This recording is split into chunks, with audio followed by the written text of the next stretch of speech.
Welcome to Creative Ops, a podcast for creative people, by creative people. I am a semi-talented musician. That's my music you're listening to right there. And I'm also a writer. Hopefully, maybe I'll be telling you guys that I have a book coming out soon. We'll see. Hopefully. But you know what? It's not about me today. I have a really talented guest. Her name is Kyd Kane. She's the Poet Laureate of Grand Rapids. But before I get to that, real quick, let me tell you about the friends of the show. Rivertown Adventures goes all the way back to the first episode when I interviewed Paul Brogan. Rivertown Adventures in Lansing, Michigan is the most fun you're going to have outdoors. They have paddle boards, canoes, kayaks. I think they even have bicycles if you don't want to get on the water. You just want to ride next to it. So go check them out at rivertownadventures.com. Rivertown Adventures. Live free. Go paddle. Baby Farm Soaps. They're only on Facebook. So go on Facebook, type in Baby Farm Soaps, and then you'll find all kinds of great stuff. Yes, soaps. And the soaps are amazing. We have a ton of it in the house because it lasts forever. I love it. It's great stuff. But they've also got stuff for beards. They've got stuff to keep your skin nice and, moisturized. And they've got stuff to keep it protected from the sun too, bath bombs, all kinds of cool stuff. So check them out on Facebook, Baby Farm Soaps. If you like this podcast, or you think, I don't like this podcast and I could make a better one, either way, consult Hey Guys Media Group. They're at heyguysmediagroup.com. They help people make podcasts. If you want to make a podcast, you're just not quite sure what that first step is, or the second step, or the third step. There's a lot of steps. They know them all. They can help you. heyguysmediagroup.com. Let them help you make your podcast. Okay, now let's get into it. For those of you who don't know, Kyd Kane is the Poet Laureate of Grand Rapids, Michigan. And I'm just going to read from her website here. She is a self-taught, multidisciplined visual artist, arts educator, and most importantly, beacon of peace and love. For Erica Kyd Kane Thompson, creativity has always been a source of joy, an origin for clarity, and a means for survival. Through childhood trauma, adulthood pain, and everything in between, each creation allows her to fill holes, to feel whole, and to feel real, and to connect with others. Kyd uses self-expression to generate social dialogue about the good and bad of the human experience by exploring themes such as poverty, privilege, gentrification, resilience, and identity through community, conversation, poem, installation, video, and photography. She's a very talented poet, artist, educator, and I was really excited to have her on for her talents and for her vision and for the way that she shares all of those things in a very unselfish way. Very, very interesting person. Very fun to talk to, and I hope you guys enjoy the conversation even half as much as I enjoyed having it. That sounds stupid. I'm leaving it in though. So enjoy the conversation with Kyd Kane, Poet Laureate of Grand Rapids, Michigan.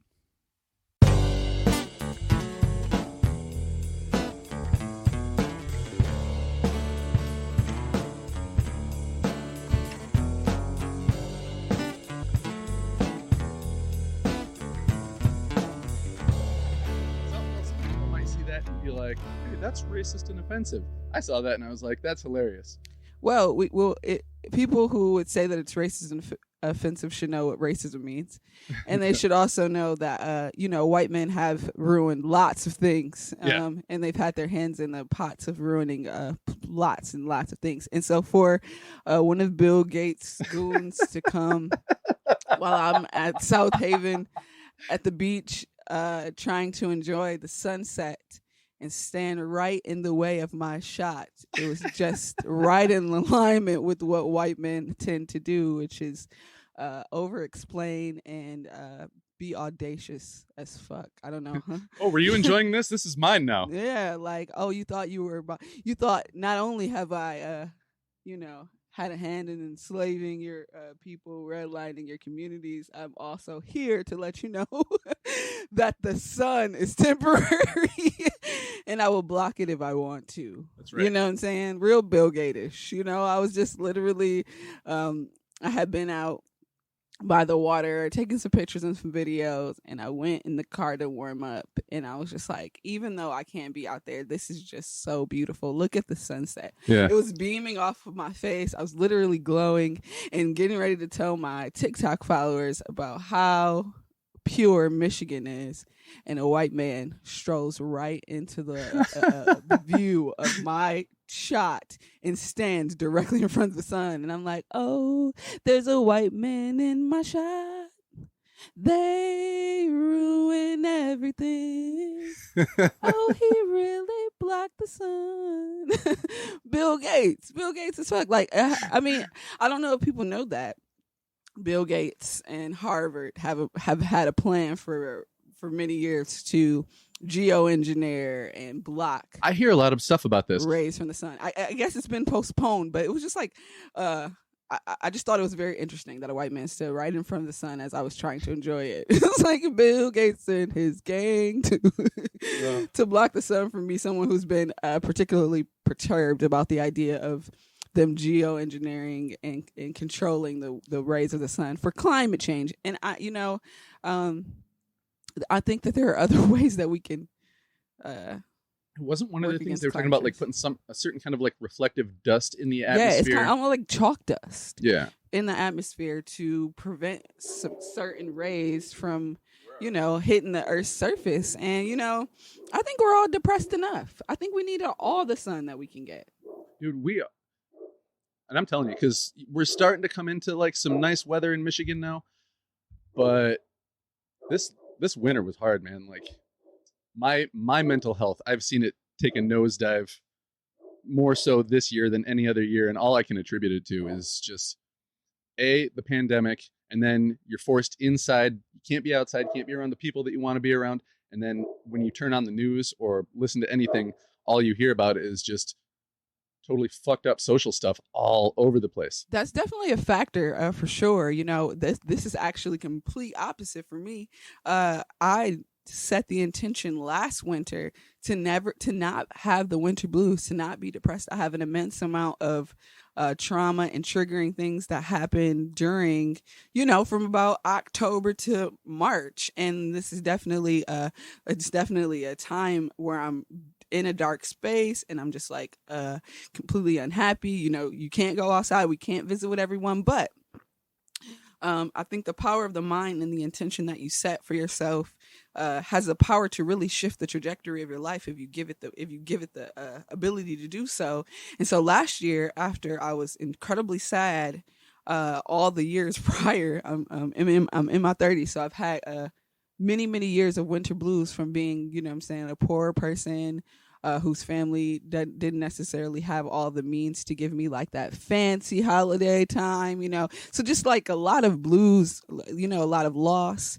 But I set the intention for my blues to be transformed, for me to enjoy a new form of blues.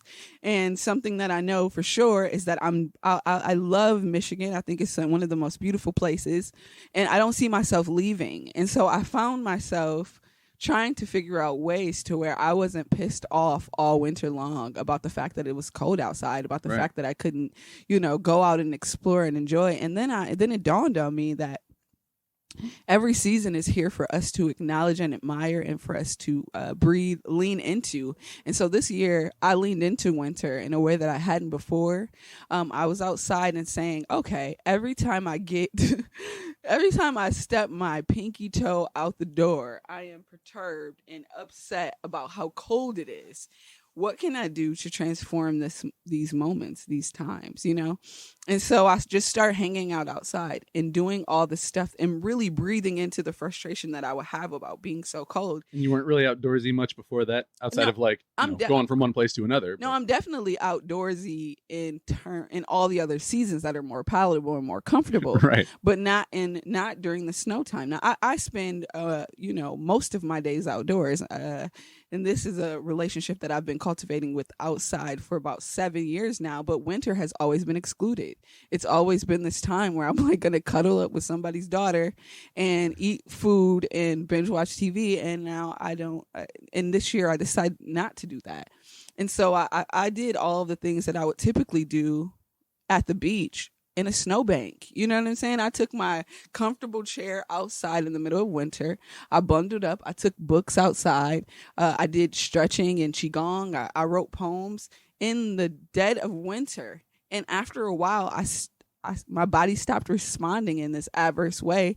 And those days started feeling just like a sunny July day to me, to my brain, to my body. The sun is still there. We miss it. Oh, yeah. We miss the sun because we're so perturbed by how freaking cold it is. But when you lean into it and breathe into it and you just spend more than 5 minutes outside cursing it can be really transformative. What was the thing you just called? You said you do Qigong? Qigong. Qigong. Yeah, well, I may be saying that wrong, but it is a Asian practice, and I use it as a means to move old energy from my body and to just. Oh, is that some of the like on the videos when you're like kind of like doing the up and down and heavy breathing? Yeah, like heavy breathing and body movement. It clears out, you know what I'm saying, my aura, my energy field. Yeah. And it's something that I do as a part of my daily practice. We're always working on qi, always trying to align and balance my energy. And so I was doing that way before, and then I brought that practice to the winter time, and I started hanging out outside, drinking beet juice and, you know, doing all the things that I would typically do on a sunny day in the midst of snow. And, you know, it taught me so much about myself. It taught me patience. It gave me the ability to be less irritable in stressful situations. And it was really transformative. And this is the first year that I did not experience I still had struggles, but I was not depressed or blue in the way that I had been in the other years. It was really incredible. But one thing that I found to be challenging when I haven't lived in Grand Rapids, but I used to live in downtown Jacksonville. And I always thought that it was kind of, maybe it was because I was places where there were more parks before, but like, I just felt that it was really hard to get outside unless you like really set an intention that like, I can just be in this tiny little park and enjoy being here. But like, I really crave these wide open spaces. And if for someone who enjoys the outdoors as much as you do you feel ever like living in a city puts a barrier between you and like the like true nature outdoors? You know, true nature is relative, and you know, it's all about perspective. And I feel like all the areas of nature are worthy of our admiration, even in the complexities and the you know, the city vibe. It's still worthy of like acknowledgement. It can if you sit still long enough, you can find a way for it to feed you, to fuel you. And you know, I lived for a short time, about 6 or 7 months, over in Standale, Michigan, where there wasn't a lot of people. There's not a lot of like city energy, and it was really, really calming and great for the space that I was in. But when I was ready to be more active, moving in the middle of downtown and being surrounded by a nature that's fast paced and moving, it was able to put me on onto a different frequency. And so I find a way to find value in all the spaces. Everything that's outdoors and is worthy of our acknowledgement, even if that means, you know, a person on the street that's, you know, belligerent and, you know, feeling some feelings or being taken over by the woes of the world. If I take time to slow down enough and to channel the energy of that expression, it can teach me something about myself. And so that's how I'm looking at everything. But I do really, really, really like to just go into the woods. Yeah. And, you know. I like to just take a big bag, stick a small tent and something to eat for like 2 days and just walk out somewhere. You know what I mean?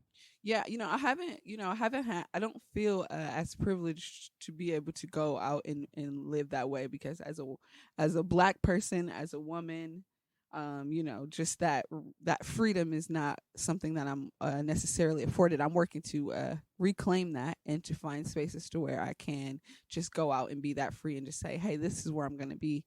and know that everything will be fine. But there's some apprehension in terms of navigating and moving in that way.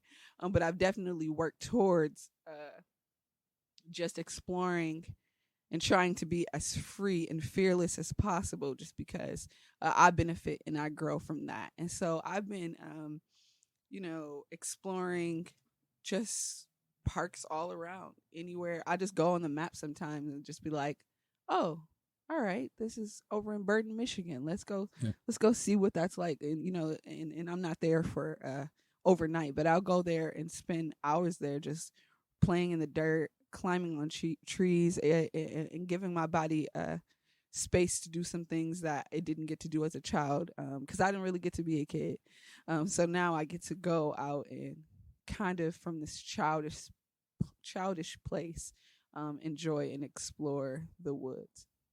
I keep feeling different paths to go down, but before we go down too many of them, I want to make sure we come back around and talk about your childhood or lack of, and the year that kind of changed everything for you with the poet laureateship and everything else. But the big part of the show is to try to demystify just the creative process. You know what I mean? Mm-hmm. A lot of people might look at something like, I like to write long form. I write novels, and I look at poetry and I just feel like, wow, that's so amazing when somebody can so small and succinctly express something so powerful.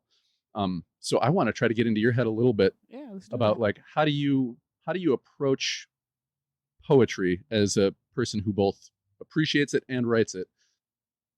Let's start with, when did you first get into poetry? When were you like, I really like poetry, either reading it or writing it? I tell this story, and anybody who's following me, they're like, yeah, we know.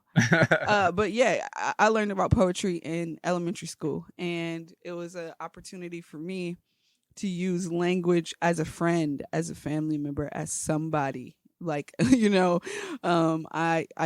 fell in love with words and like just the use of language and expression. And I was kind of obsessed with all the forms that it can take and all the ways that it can tell and that it can make you feel things. And I was a small child when I first fell in love with language and writing short stories. And I used to read the dictionary when I didn't have access to other forms of literature, until I got my first library card.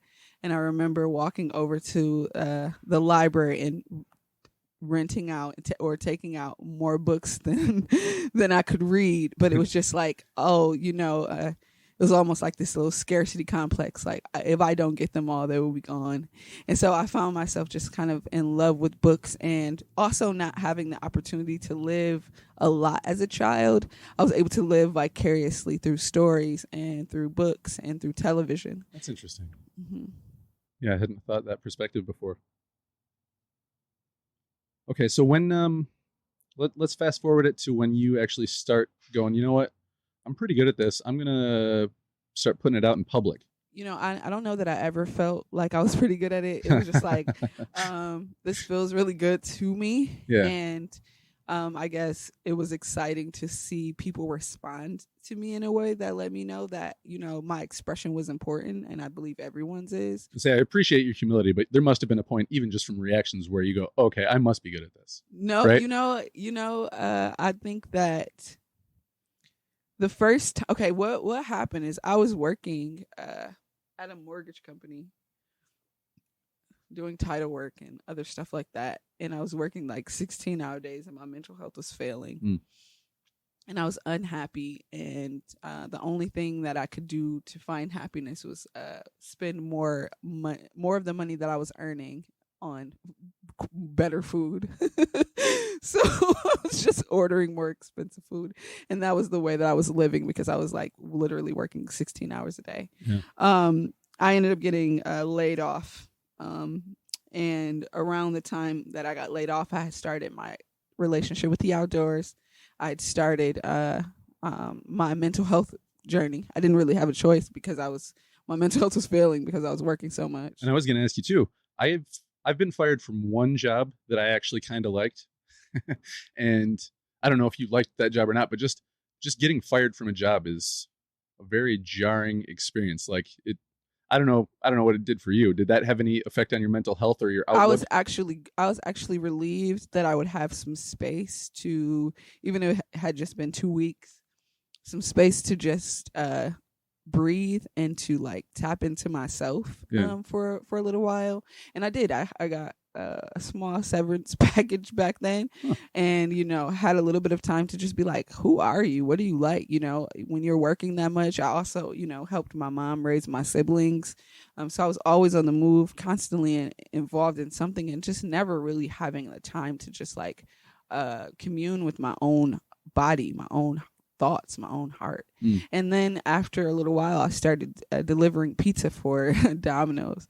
And I always talk about this, and everyone asks, what's your favorite job? And I don't look at poetry or teaching or any of the things that I do right now as a job. It's just like, it's a part of my life, and it's my life's work, and it feels really good to me. And so I honor it in that way. But as far as like receiving a paycheck, I will always say that delivering pizza at Domino's was my favorite job, because it gave me the opportunity while in transit to turn the radio off and kind of just sit with myself. And in the sitting with myself, I was able to remember how I used to formulate language to speak to affirm, to remind myself of things.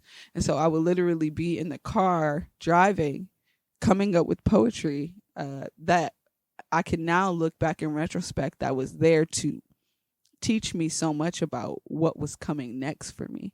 It was this stuff that I was writing was very revealing, and it didn't seem profound back then, but now that I've like had these jumps and these leaps towards a life that is rooted and centered in creativity and expression and passion and purpose, I can look back and I'm just like, wow, who my brain was like creating sermon almost to push me or to propel me into a space that would honor my energy, honor my heart, honor my body, honor the trauma that I've experienced, and give me space to explore how to heal those parts of me. And so, yeah, in the car with the Domino's triangle strapped to the roof, right, with my uniform on and some, red leather Chuck Taylors, I wrote some of my best poetry, and I also made, some pretty good tips and ate, a lot of carbs.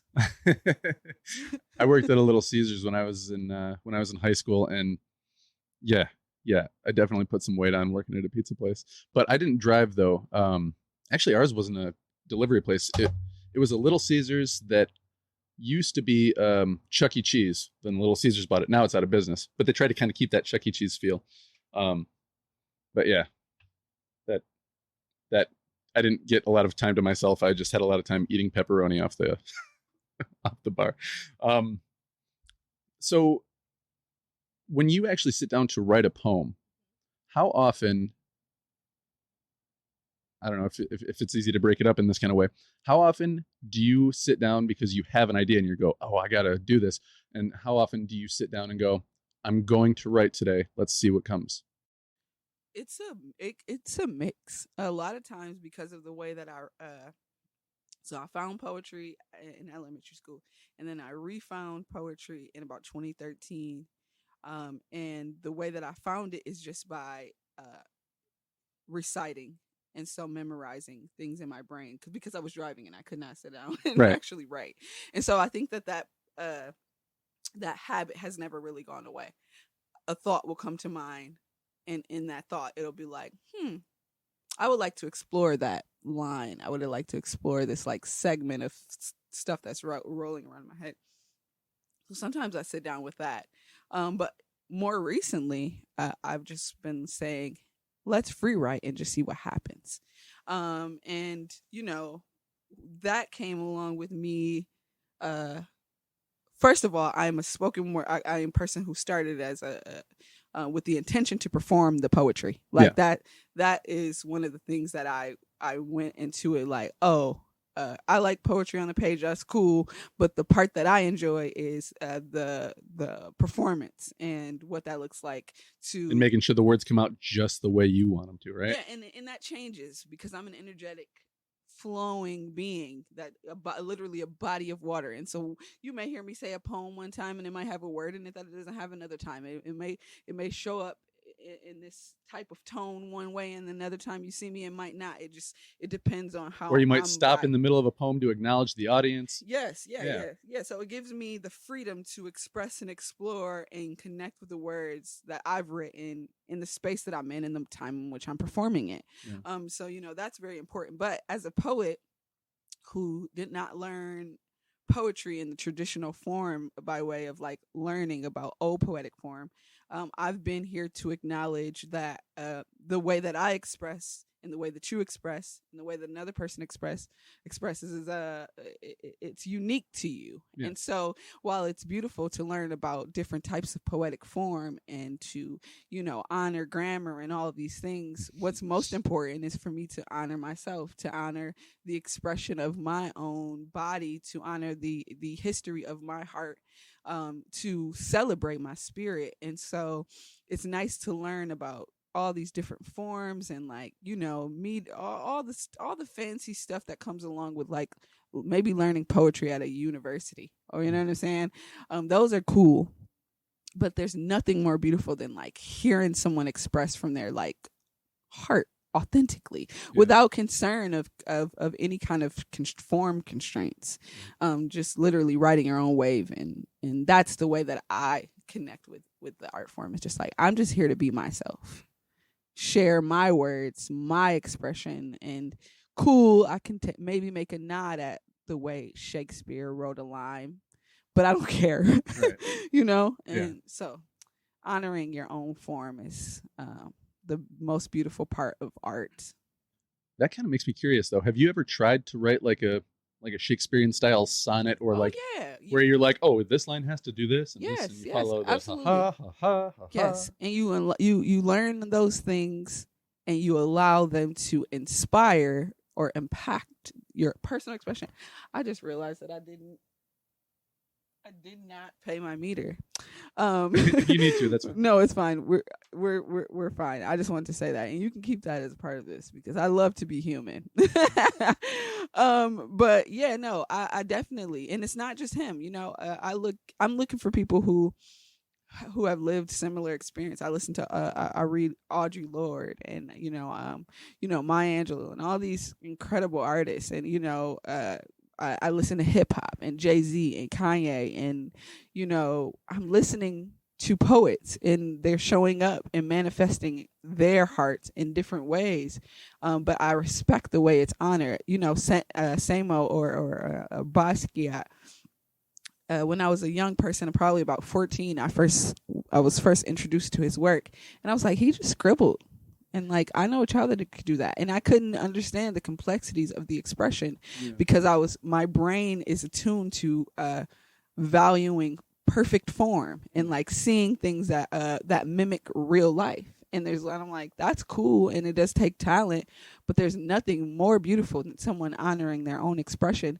And the line doesn't have to be straight. Mm-hmm. The face doesn't need to be realistic. It can be. But people that find comfort in just saying, this is how I draw this. This is how I'm going to say this. I know that you've danced that way. That's cool, but this is my move. Yeah. You know what I'm saying? And like, that's how I try to honor my own expression, is saying, yeah, that's dope that you did that. And now onlookers for the rest of time can look on and see how you did it. But if we all did it like Shakespeare did it, then what are we getting? You know what I'm saying? Yeah. While the expressions will be cool, it's still within the constraints of someone else's mind, someone else's idea. And so it's like, that's the beautiful part of art, when it doesn't come with the need for perfectionism, is to say, this is what's coming from me naturally, and I would like to honor that. And that's the best part of art for me. That actually kind of makes me think about something that I was just talking about on my last episode. When it comes to education, do you feel like, at least from your perspective, education did you a service or a disservice as a creative writer? Because I feel like most people, school almost tries to turn you into, see how this looks, that's how you should write. It tries to create everybody into this mold of, you do this, you don't do this, and there's really no room for style. I have a lot to say to that, but I don't know. I can we take a pause real quick, because I don't think I've turned my stuff on. Did you park out here?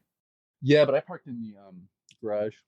I need to walk. It's $2 a half hour. I need to walk over there because I remember the space, but there's a zone I don't know. I'm sorry. No problem. I'll be here when you get back. And we're going. Okay, so let me see if I can remember the whole thing. As far as education and the way that school teaches writing, especially in younger kids, before you get to creative writing classes, it's kind of everybody should be in one box. This is how you write an essay. You start with this sentence and then you give proofs. And there's not really a whole lot of emphasis on style. It's like, someday you can learn about style, but first you need to learn all the rules. Yeah, well, I've never been one for following the rules. I also don't know that I was at school much with the ability to actually take in what was being taught, just because it did not honor who I am as a person. I am not a sit still, straight laced, follow the rules kind of person. I like to explore. I like self learning. And so, I don't know how much, I guess school taught me that you don't benefit. I mean, you may benefit from following the rules, but you will make history when you break them. And so, all I've been looking for was an opportunity to honor myself in a way that I don't think that going to public school ever honor me. And so, I think the best thing that I gathered or garnered from that is, like I said, just this intense desire to always do my own thing and to ride my own wave, and to understand that, I may never succeed on someone else's metric system or value system. But when I create my own and I honor my own heart, then I get to create. I get to create the ceilings. I get to create the flow of how everything goes. And so, I like to honor me. And school didn't let me do that, but now as an educator, someone who's works with young people, it is my passion to make them feel seen, to connect with them, to amplify the individual aspects of their personality, of their creativity, of their being, in ways that I don't think the educators were able to do for me back in my time. Yeah, I wasn't much of a student myself, and the other day I interviewed Vince, the owner of the Irie Kitchen, and we were talking about kind of the same stuff. Neither of us were good students. We were just kind of the kid that the teacher would sit in the back and hope wouldn't make too much noise. But there's no one type of creative person. I've talked to people on this show who are like, oh yeah, I was straight A's, and other people who are like, yeah, I only went to school like 2 days a week.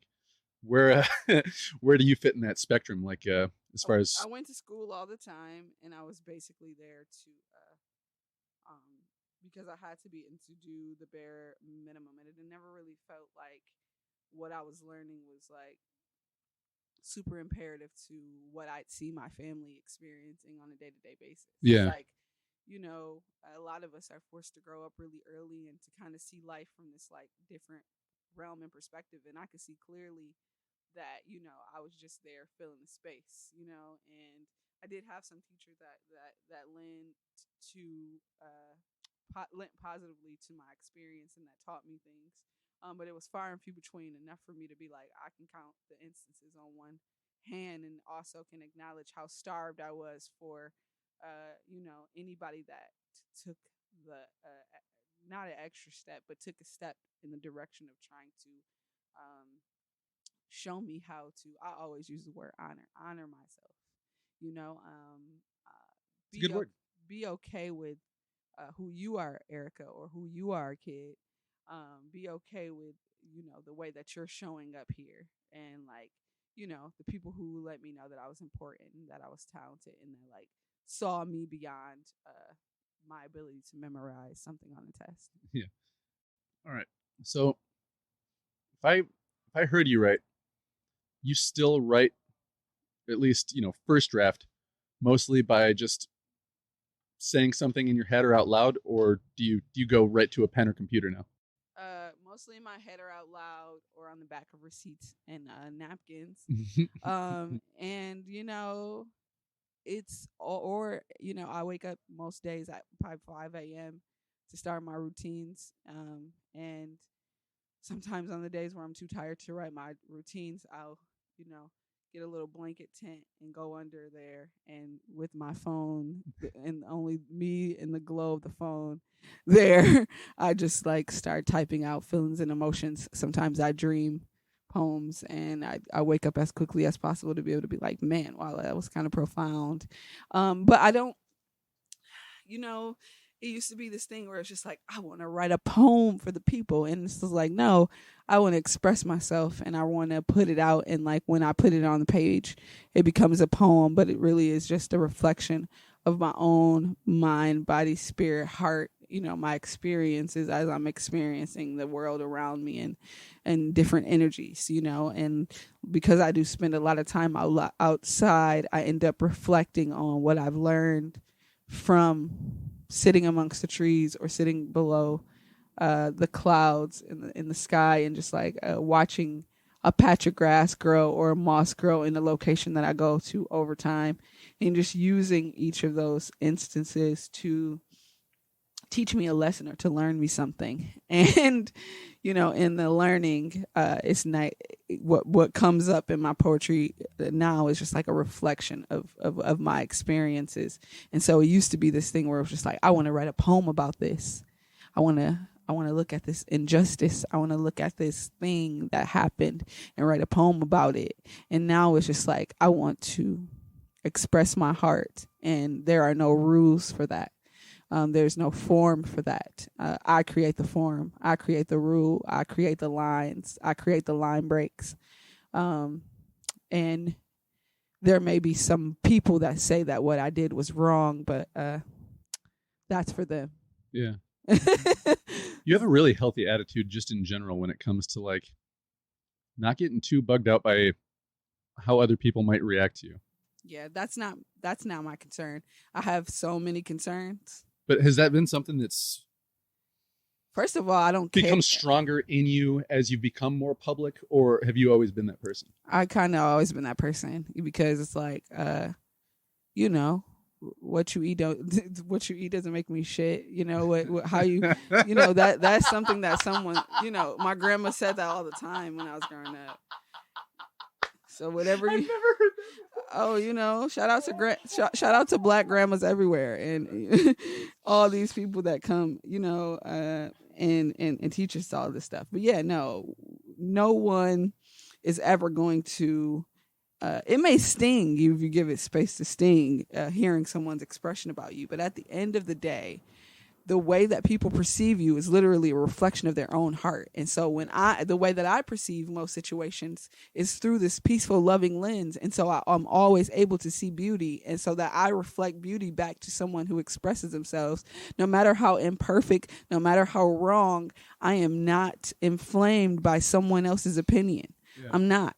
And if someone becomes inflamed by my opinion, then they need to go home and love what's arising inside of them, because that doesn't exist for me. If you listen to a poem of mine and it brings you to discomfort, there was already some discomfort inside of you that I have just brought to the surface, and it's there for that person to love, acknowledge, work through, and grow from. Where there is no discomfort, there is no change. And so, if a person is upset by Kyd Kane's poetry or Kyd Kane's expression or the way that she lives her life, is that about me? Some people might try to make it about you, but no.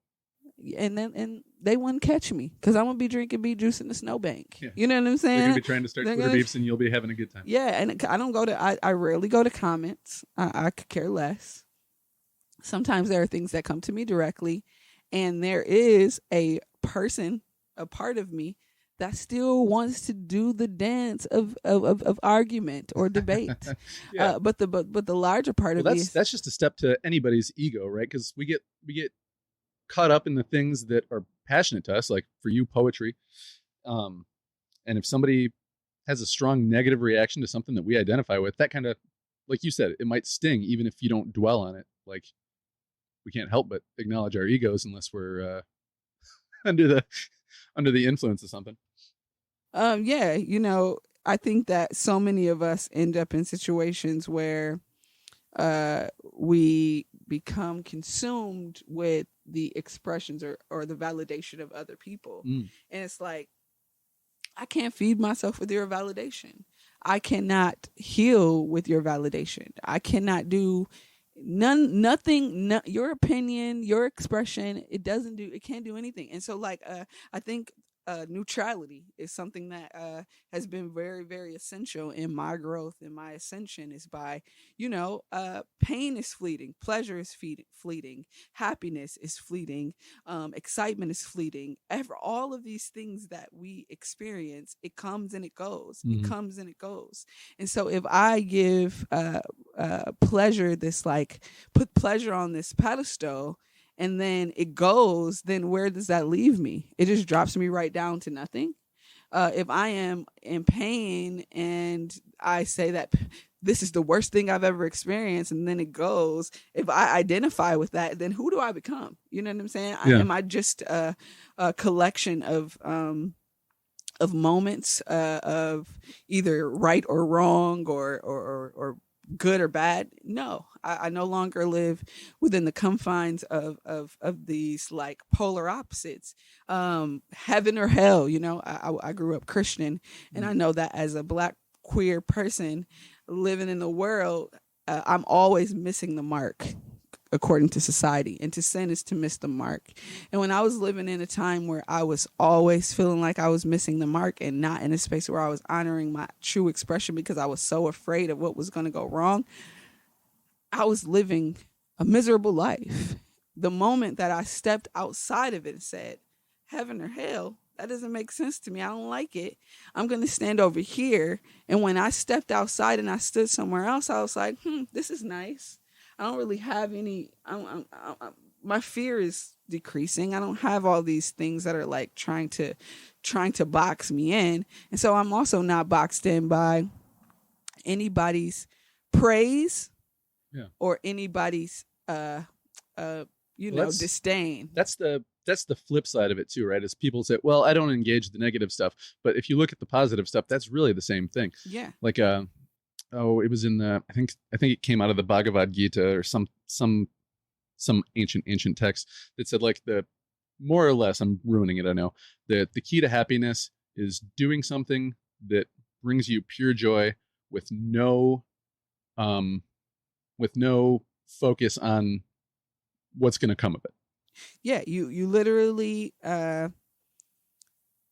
set an intention for something to be so, and then you remove yourself from the results. Yeah. You're just like, I'm expecting this to be neutral at least. You know what I'm saying? And you can't worry about the praise or the naysayers. No, because if you take the praise too much, it'll inflate you to a point where you're very disconnected from yourself. And then you probably don't express yourself either. You start going, oh, well, what will get me the most praise? Yes. Like this one Instagram post has twice as many likes as my other ones. I'm just going to do posts that's all like that from now on. Yeah. And that means that you're navigating and using judgment, and then also just like seeking external validation from probably a bunch of people that have no clue how to honor themselves. Right. And so it's like when I think about someone saying something negative to me or negative about me, I think about the times where I used to, and I still do it, the times that I am negative towards myself. Mm-hmm. It's so easy for us in society to be so hard on ourselves. So it's even easier to understand why a person would be super hard on you. I watch people I still think about things I said in high school, and I go, why did I say that? But I don't think about like the really nice thing I did for somebody last week that made them almost kind of like get teary. I don't think about that. I think about, oh, why did I say that? Yeah, it's so easy for us to cling to things that maybe make us feel uncomfortable or made us feel shame, or maybe, we can attach to anything. But, when we are surrounded by an anxious, depressed, opinionated society. And so to know that most people are trying to turn off the negative self-talk and the self-deprecating expressions in their own brain, that it would, it would be weird of me to expect anything different. So to put lots of value on another person's expression about what it is that I've done, it's just not something that I do as a practice, because otherwise I will be beating myself up all the time, or like you said, trying to honor what other people find valuable, and trying to create things around that. And all Erica wants to do, all Kyd wants to do, is honor the expression of my own heart, of my own body, doing, saying what's true for me, what makes me feel good. And if it resonates with another person, yes. If it makes another person uncomfortable, so uncomfortable that they have some things that they go home and sit with, yes. You know what I'm saying? Like, I don't care what you take from me. Take whatever works. And even if you're taking the worst of it, I hope it helps you. Well, that's something that we talked about the last time. Not on the show, just last time we talked. Was part of your, is challenge privilege, was that something that you've been saying since before you became Poet Laureate? Or was that part of your... No. Challenge privilege is a snippet from a poem called Broken Hunger that I wrote about food insecurity. And within that poem, I wrote a broken poem. It was a poem within a poem, and I did it for ArtPrize. It was actually a piece that took me to the top 5 public vote for time-based. The first ArtPrize or the second ArtPrize you did? The first one. The first one. Yes, yep. The first one. And in that poem, as I'm going through this breaking poem, one of the lines that stuck out was challenge privilege.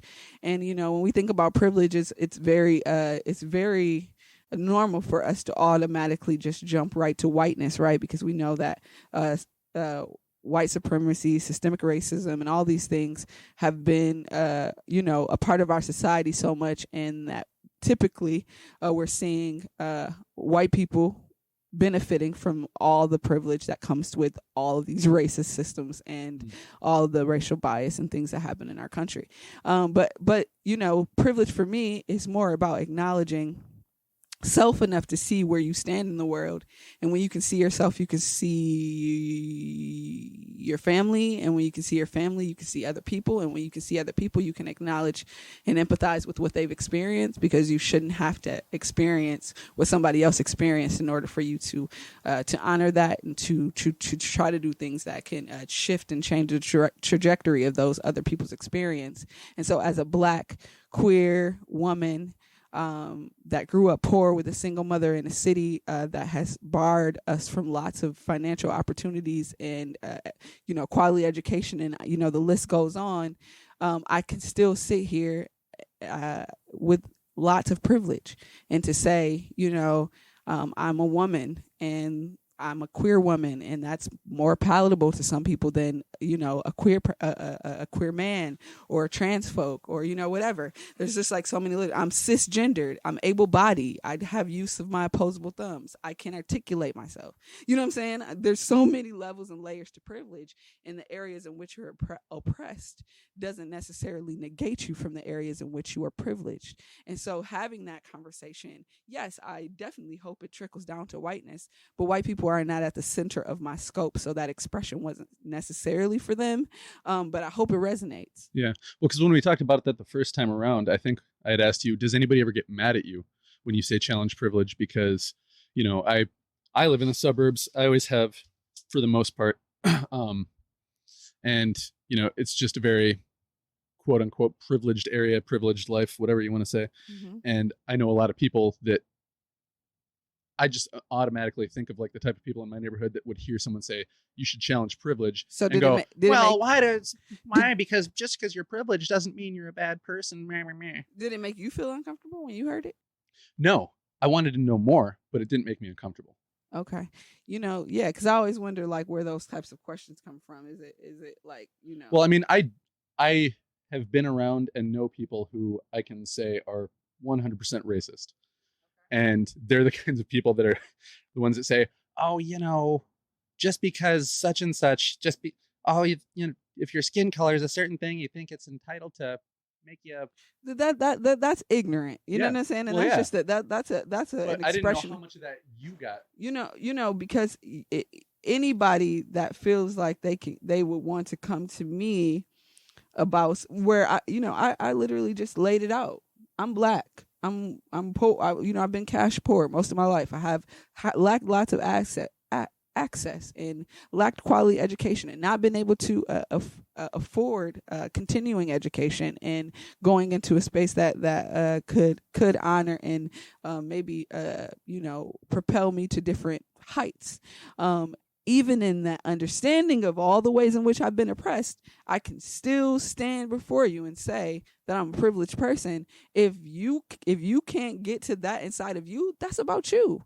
If you're so oblivious about where you stand in the world and you're so unwilling to acknowledge the struggles and the things that people have faced in the society around you that has been rooted on racism, white supremacy, and systemic racism and horrible policies, if you can stand firm, that means you haven't looked around, you haven't learned much, you're very ignorant, and you're probably in a space to where you're not acknowledging the feelings that are rising you. You're probably deeply depressed and struggling in your own world. You probably can't connect with your children in your home. You're probably lacking the ability to connect with your husband when you don't have the ability to look into the world and see that people deserve justice, people deserve equity and equality. If you are got your panties in a bunch by my expression, you got some work to do, and your opinion is not an opinion that would ever bring me anywhere, because you don't even know you. You don't even know yourself. You don't even know, don't even know what you're really upset about, except that you've been conditioned to be upset. Yeah, you're just hearing something that caused you discomfort and defending a position that is ridiculous to offend because we have the receipts. History. Yes. And we have the receipts. Check the receipts. And so if you're unwilling to look at the receipts, then you're gonna have your pennies in a bunch. And we're living in a society where young people, we're living in an age of information. And so we have people of all colors and races and different backgrounds that are able to clearly see things in ways that people from the past have been afraid to see things. And, young people who see challenge privilege and they're like, exactly. Why wouldn't we? Why wouldn't we be doing that? Why wouldn't we be challenging ourselves to acknowledge where we stand in the world, and then stepping aside when we acknowledge that we've taken up too much space? That's the thing, is what you said.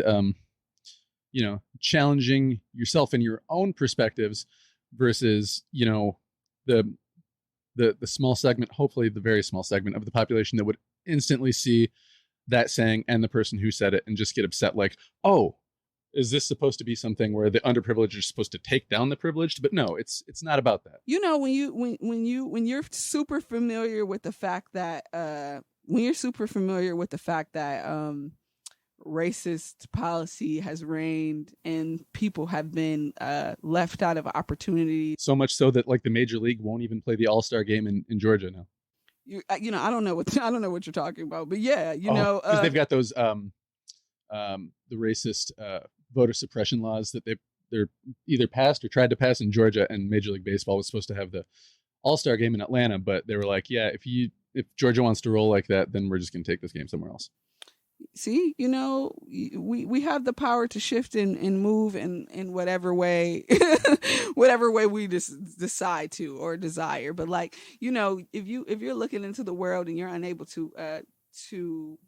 if you're looking in the world and a poet from Grand Rapids, poet laureate of Grand Rapids, Michigan, is causing you such utter discomfort, good. I'm so happy to hear it. Please be uncomfortable when you hear me say challenge privilege, when you hear me talk about gentrification, but also be inspired by the way that I am navigating through this world and finding the ways to find a silver lining and to find the beauty in everything, and also to give grace to people who are ignorant, because being upset doesn't do anything for my life. And so I let people feel how they want to feel, have their own opinions, and if it ever comes to me direct, then I'll handle it from there. But people can utter whatever they want to utter in the world about my expression, and hopefully it makes them feel more comfortable to express themselves somewhere, somehow, some way.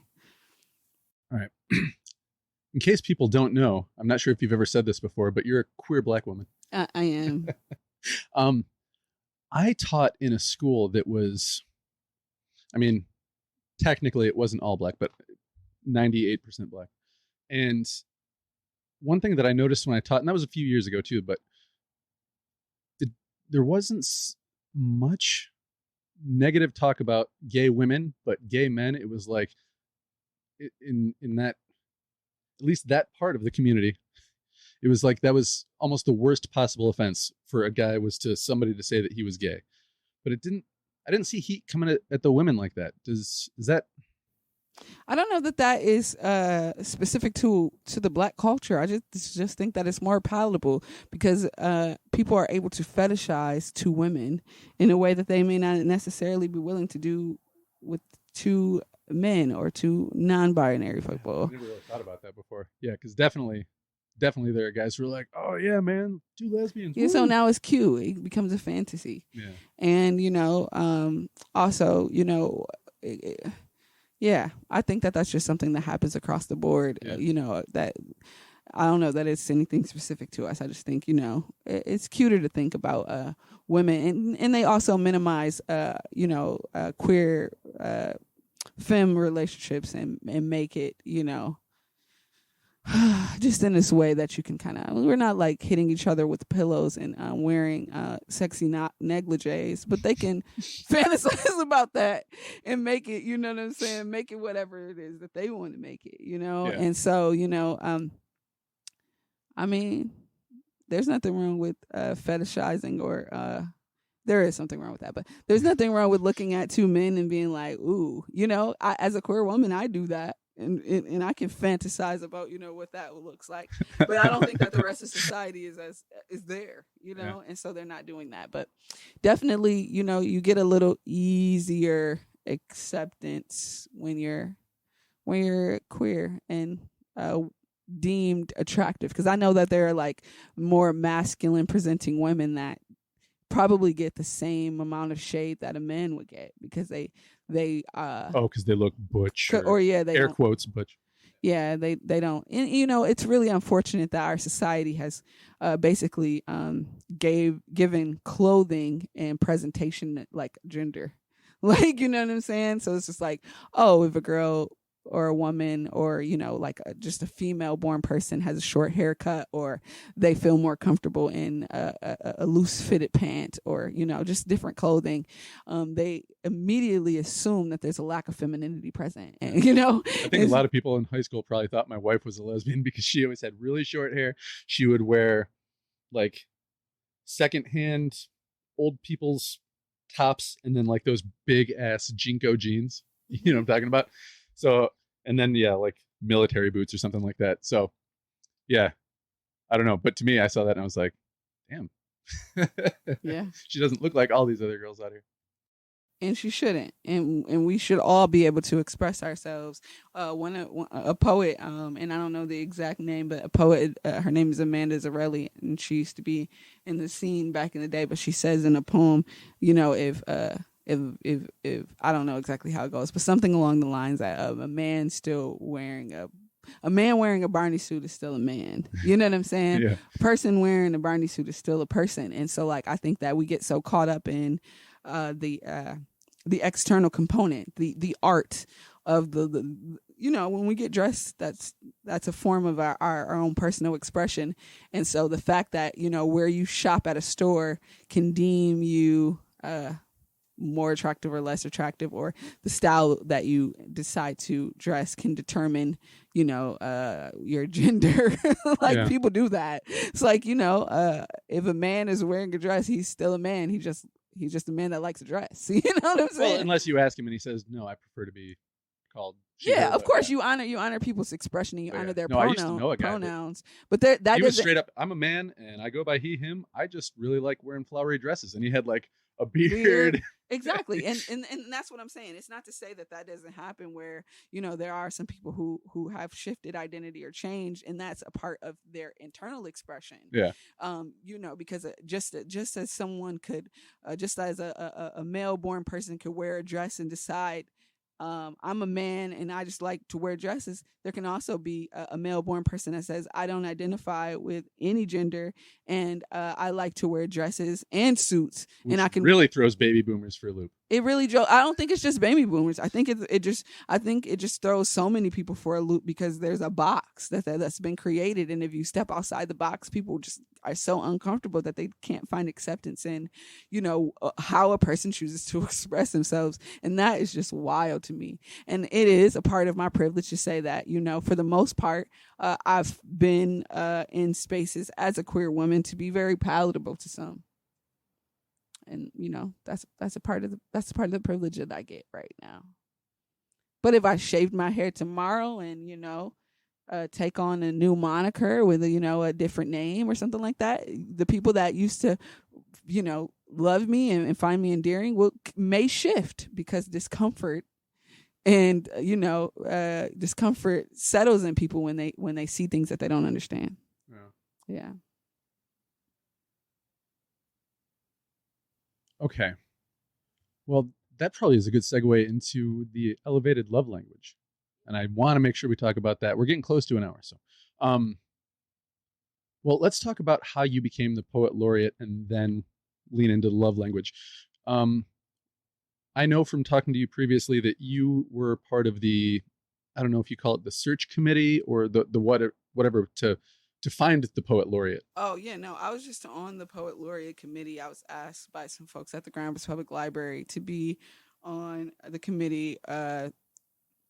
It will be 4 years ago now. The committee that selected Marcel Fable Price as the poet laureate. And that was Grand Rapids' first Black poet laureate. That was the first person of color, the first person without a degree, and I believe the youngest person in the history of the poet laureate. Oh wow, smashing a lot of windows. Yeah, busting a lot of windows. So yeah, he broke some glass ceilings, and then and I was able to do that too, being the first Black woman, openly queer person. I'm also a person that does not have a degree, and I believe all of the ones before definitely came from the world of academia, professors and such. Which is also very beautiful and something that we should honor, because it's great to have a city laureate, what I'm saying, that pushes for the art form. But I think something that's different about Fable and myself is that we are poets that like to be poets, and we're poets in the community, and poets that build community and that connect with people in ways that maybe some of the other poet laureates just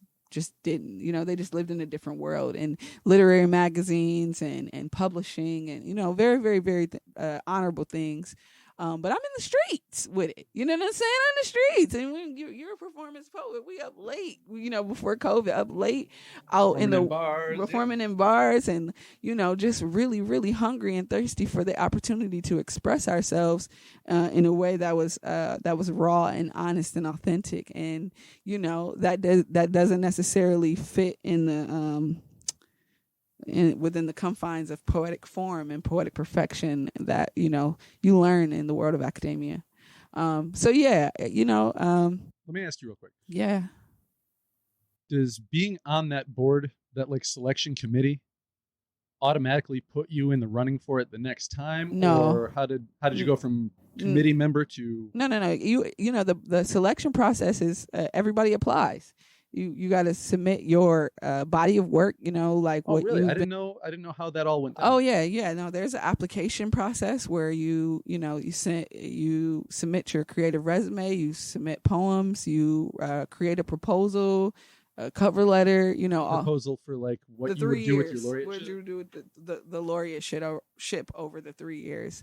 And so, it took me a little while to actually, I'd never sat down and organized my art and the things that I've done, and it was kind of mind blowing. It's like, whoa, you've done some really cool stuff. When you get it on paper, you put it on, put the little portfolio together. You see it, I can see it. I know I've experienced it, but it was like, oh, please tell us about the workshops you've done. Tell us about the places where you perform. Tell us about, all the stuff that you've done. And, to put it all, to compile it all, it really took my breath away, just because I've just been moving, and also moving in a way where I was just literally excited to be creating art and making money being myself that, I was never like, I should document this. And so then when I had to, it was just like, wow. Yeah. So there is quite the application that you submit, and then you have some roundtable interviews and, lots of different things and elements that go into it. And I know it was a little bit different for me just because of COVID. And so I think I submitted in February of 2020, and then the pandemic happened, and I didn't find out till August that I was even in the running. Yeah. And then, it took all the way July or August for me to have my interview with them. And then I found out, I believe late 2020 that I had been accepted as Poet Laureate. But yeah, no, it doesn't really put you in a run. Everybody goes into a pot with their application. And, hopefully the work that you're doing in the community is able to speak for you. And I was going to do all of the beautiful art projects and things that I'm going to do as Poet Laureate before, because it's my life's work. And so that's something that was beautiful that I fought for when I was selecting Fable. It's just like, do we want somebody that will benefit from being Poet Laureate, or someone that can actually benefit the laureateship and actually take poetry in this art form to places that it hasn't been, and, get it in the hands or in the sights or in the, in the earshot of people who, only heard poetry in their 11th grade English class. Right. So. Yeah, and only heard the couple of poems that some 80-year-olds said was worth being in the textbook. Yeah. With the same kind of mentality. I'm trying to remember who it was. Francis Bacon, one of those guys, said that writing poetry that doesn't rhyme is like playing tennis without a net. Playing tennis without a net, you can make up some new rules that nobody ever thought of. Yeah. Hey, if you get to land on this line, it's 2 points. Yeah, that's for sure. So is elevated love language the phase 1 of your laureateship then, as far as your projects goes? Elevated love language was a project that I did. It was like the first large project that I did as Poet Laureate. And, it was a pivot, because we're so used to, me as a performance poet, creating events where people can come and hear us. And now that we are unable to gather, it was like, how can I find ways to share poetry with people when they can't come see us? Yeah. And so it's just like, how can we put this language around the city for people to read and become familiar with just some small expressions, and there's nothing more beautiful than than peace and love. And so to have a poetic love language centered around matters of the heart, scattered across the city for people to read on billboards and pre-existing screens. And all the poets are LGBTQ or no? No. Okay. No. And not all of them were poets, for sure. I had some students. I had some of my poetic peers. I have some of my poetic peers that I work with in the nonprofit organization that I work with is the Diatribe. And then I also had a couple of musicians that make hip hop and R&B, and I honor their words as what it is, poetry. Yeah. And gave them space to also be seen. And so it's like so important for me to just honor expression and say, okay, we call it all these different things and it manifests in all these different ways. But when you take matters from your mind and your heart and you decide to put it on the page, you get to determine what you call it, whether it's just a sentence or if it's a poem line or if it's a song. You get to kind of determine what that looks like. And so, as an artist, it's important for me to honor the expression of the poetry that I receive or perceive as poetry, even if it hasn't been perceived by others as so. I'm curious how involved you are in like the whole process with the elevated love language, as far as like selecting what billboards are going to get used, which poems, lines are going to go on which billboards, which people are going to get incorporated into the project, because I you could go all day with people, but only so much space. I had a short time to pick it all, so I just picked the people and had them send me a few different options, and from the options they sent, I selected. And then I got what billboards I could afford, You know what I'm saying? With the budget that I had.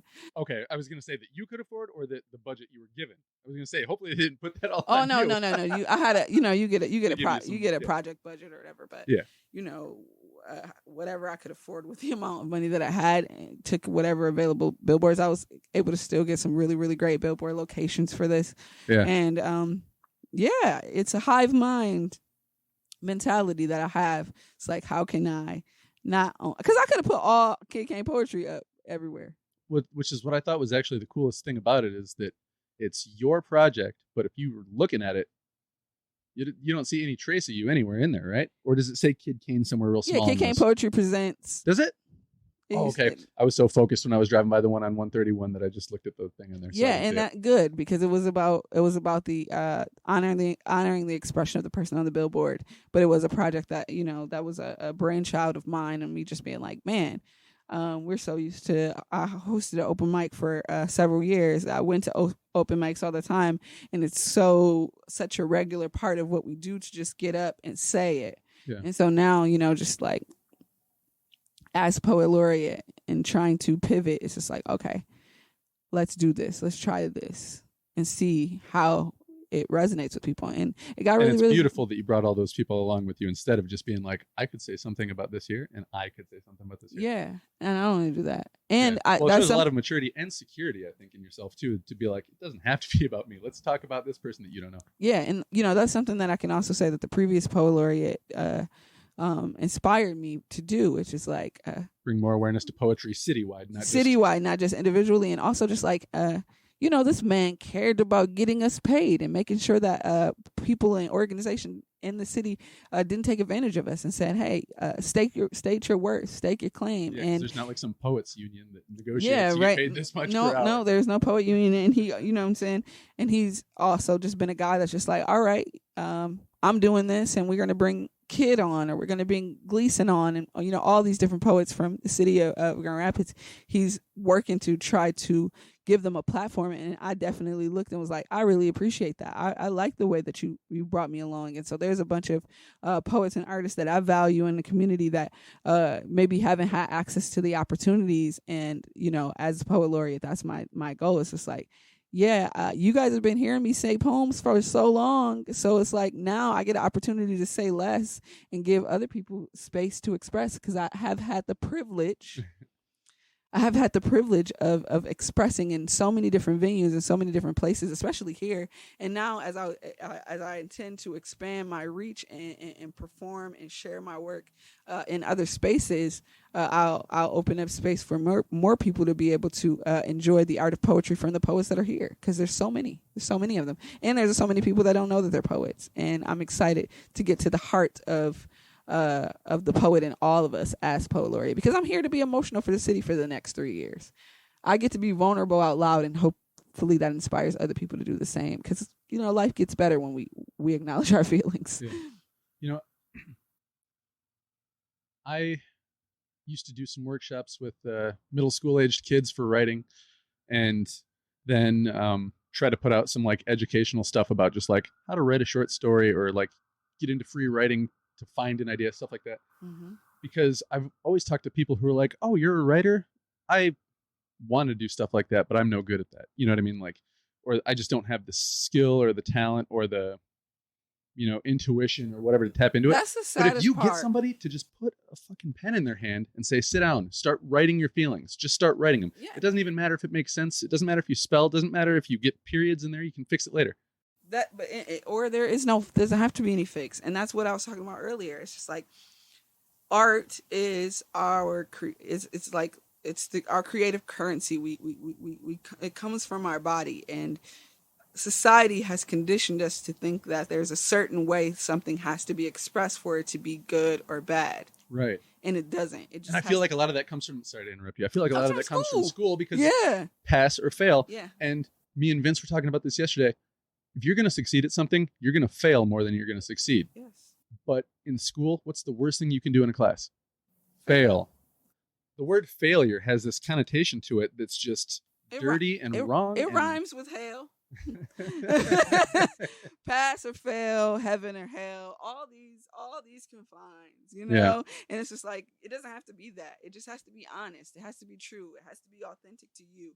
It has to be a part of your life's history, right? For you to be able to be like, this is how, if it can come out in the way you angle your camera lens, it can come out in the way you you write your words. It may be just the beauty or the elegance of the way that you put something on paper. It may come out through language. It may come out through dance. It may come out through song. Whatever it is, computers can make the perfect song. It can find the perfect tune. It can find all of this. That doesn't mean that that's what we're going to feel something from. Yeah. We're going to feel the cracking in the voice. We're going to feel the mistake. We're going to feel the line that person decided not to have perfect. Yeah. We're going to feel that. We're going to feel the inability, the lack of grammar in a poem, the lack of meter or scale. It was just like someone's just saying how they feel. Yeah. They're just feeling their way through this life. And, there's no way that you can measure out exactly how a bird should fly through the sky. They're just doing them. They're just doing them. They're just moving how they want to move and vibrating off their own frequencies. And that's what we need more of. That's what we need to give space for, because when people can honor themselves and actually get to the heart of the matter, they can show up in their fullness and bring their best. When you are trying to get someone to follow values and metrics that have been created, that's not a reflection of who they are. That's a reflection of who you want them to be. Yeah. And so, as poet laureate and as a creative and as an artist and a teaching artist and a human that wants to shift the trajectory of where we go in the world, it is at the center of my intention to get people as close to home, to their own hearts, to their own body as possible. And because that's where the magic happens. Yeah. Well, that's beautiful. Thank you. I think I'm just about done with questions for you. That's cool. I want to think of more, though, because I don't want to stop talking to you. I'm having fun. We can talk anytime, though. It doesn't have to be just for today. We can talk anytime. There you go. I'm just hoping that I didn't get a ticket in all of this. I never got to actually. It wouldn't accept my payment on Mo2. So Oh, boy. Well, hopefully I didn't get a ticket. Maybe you I can. haven't seen anyone. Maybe you can use your poet laureateship to finagle your way out of it. I do have a lot of tickets to the Grand Rapids. I moved downtown without a parking spot. So if you're listening, if you would like to add some additional perks to the poet laureateship, because we only get a little small stipend. If you want to, waive some of those parking tickets, or give us an honorary spot. Yeah, I'm challenging the mayor of Grand Rapids to do something they should have done a long time ago and give the poet laureate a sticker that absolves them from any traffic violations or parking violations. That sounds great. Way to use your privilege. There you go. Oh, there's a white man helping me out. Maybe they don't ruin everything, but most things. All right. Tell people before you go, if they're still listening, and I hope they are, thank you if you are, where they can find you online and what else you got going on right now. Absolutely. My name is Kyd Kane. It's spelled KYD KANE. You can find me on Instagram at Kyd Said It and everywhere else at Kyd Kane Poetry, Facebook, Instagram, Twitter, YouTube. You can also find me at kydsaidit.com. And things that are going on. I will be teaching a summer program with the Diatribe Inc. I will be leading a poetry summer program for students 7th through 12th grade. It will be in-person sessions and virtual sessions. You can find out more about that at thediatribe.org. And yeah, if you want your students to hang out with a cool poet, that's going to value their hearts, bodies, spirits, and allow them to show up in their fullness, then this is a good program for them. We will be doing that at the Garfield Park Neighborhood Association and then also on Zoom. Fantastic. Kyd, thank you for doing this. Thank you for doing you. And best of luck with the laureateship and everything that comes after. I appreciate you. Peace and love. Thank you for having me. Thanks to Kyd Kane for coming on the show. Check her out. Kyd Said It, KydSaidit.com. And check me out at ChristopherTalon.com. That's Talon with 2 L's, ChristopherTalon.com. Thanks, everybody. See you again in 2 weeks.